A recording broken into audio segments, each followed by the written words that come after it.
Еден од најфреквентните автопати во земјава Скопје-Тетово-Гостивар е во лоша и запуштена состојба. Ова особено се однесува на автопатот, односно сега веќе експресниот пат Тетово-Гостивар. Коловозните ленти се тесни и со дупки, заштитната ограда оштетена. Нема никаква безбедност, а се наплаќа патарина. Лошата состојба се должи на неодржувањето на оваа делница, велат експертите. Потребна е итна реконструкција. Сите сме сведоци дека коловозните траки се потесни, дека е ограничувањето на брзината согласно тоа помала, дека има безбедносен ризик од аспект на тоа што надвозниците се многу блиску до коловозните траки. Така да состојбата самата на коловозот е да не речем многу меѓутоа лоша.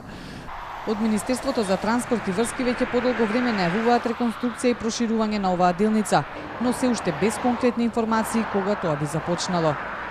Имаме најава и ние сме го и во изјави, јас и директорот сме го потенцирале, тој во најбрз временски период ќе почне реконструкцијата на тој пат. Посебно на овие што ми го поставивте го прашање од Тетово до Гостивар. Патот Тетово-Гостивар е дел од коридорот 8 и од големо значење. Изграден е пред 20 на години, но за овој период не е направена речиси никаква санација.